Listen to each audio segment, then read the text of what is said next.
Day 4 is in the books, and of course, everybody here predicted that Jay Howard was going to be kicking ass and taking names.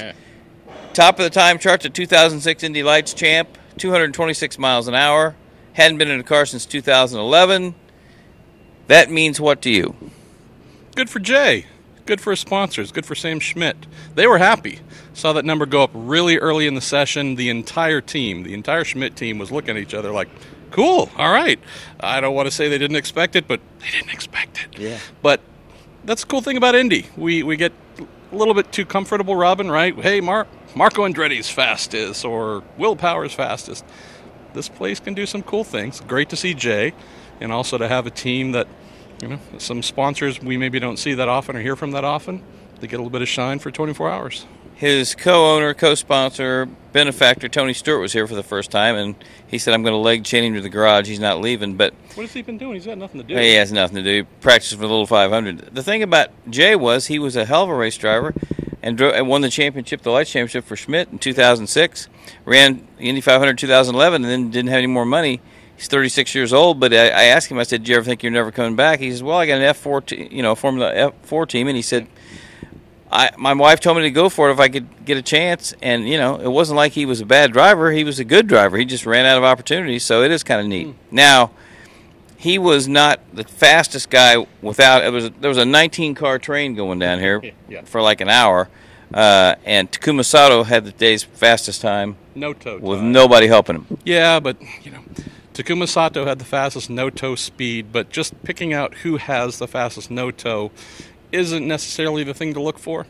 You're looking for the best aggregate, the person with the best toe speed and no-toe speed. That tells you the two conditions that they're going to be dealing with in the race, how their car is faring. Ryan Hunter-Reay actually was the best of the day on aggregate. I think he was fourth, I think, on no-toe, and second with a toe, so you put those two together.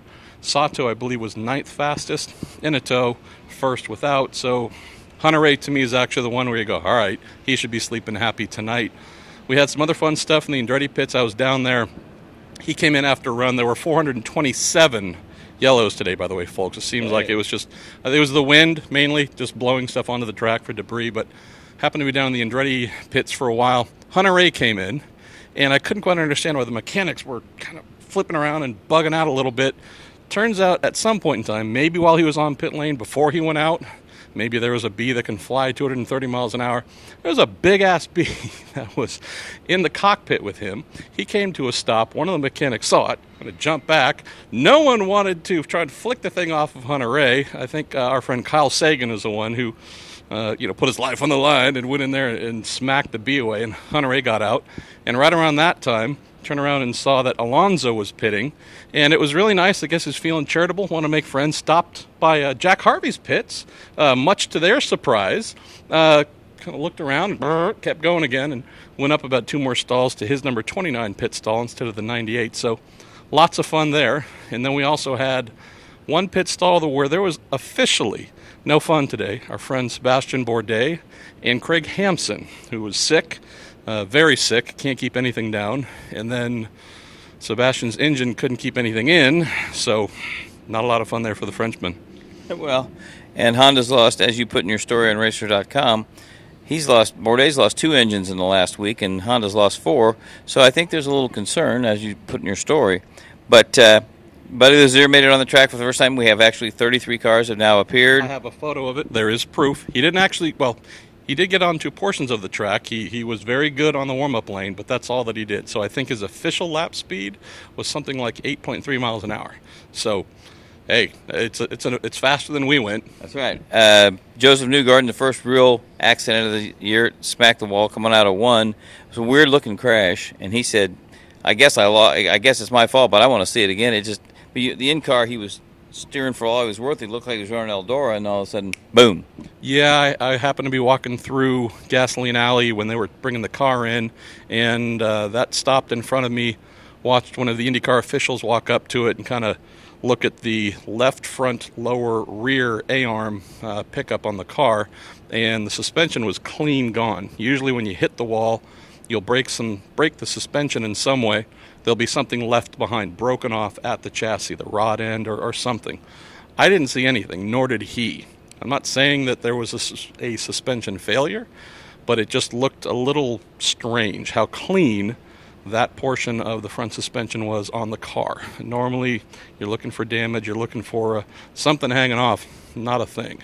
Chris Medlin, Racer.com's Formula One correspondent, his very first Indy 500 week. He didn't get to stay for the race, unfortunately, although I'm thinking seriously about taking his place at Monaco, and he's going to stay here because he needs to see this race. He needs some excitement.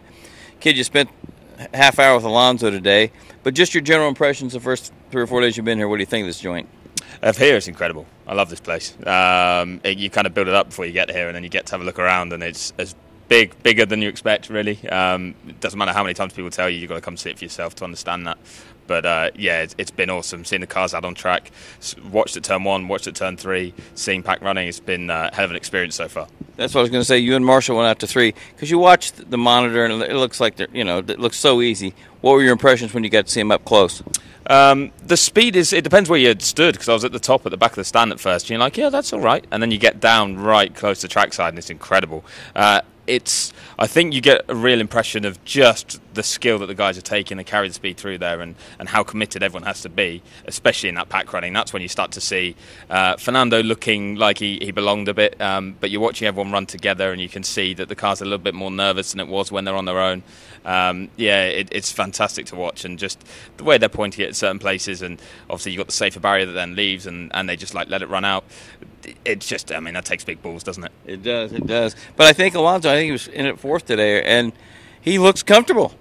Yeah, he'll be starting to build up some real confidence now that he's a player here. Before it started, he'll have played it down. In the interview I did with him, he said he doesn't think of it as a race he can win because everyone else has more experience than him. And then you watch him today, and there's a couple of moves diving down. I think you watched him dive down someone into 2 or 4 where you were like, oh, that was nice. Yep. And I thought it was a bit rude. But, you're like, no, this guy's showing that he's going to race here. So now as he's building up that confidence, he's gonna start talking himself up a little bit more, I think. And he said today that he didn't really get any help from his Andretti teammates in terms of setting the car up or the work he's doing and running in traffic. He keeps running faster. Nobody will be speaking to him. Exactly. He's had it smooth so far, and I imagine he just is preparing himself for the big hiccup that will come. But so far he's looked the part, and I think everyone now is stopped watching to see how he fares and starting just to wonder how far he'll go. All right. He's had his first tenderloin. He's been to AJ Foyt's wine bar. He's still standing, but he's a kid. He doesn't need any sleep. It's Chris Medlin. It's Marshall Pruett, Robin Miller. Read Racer.com. Don't let us starve. Thank you.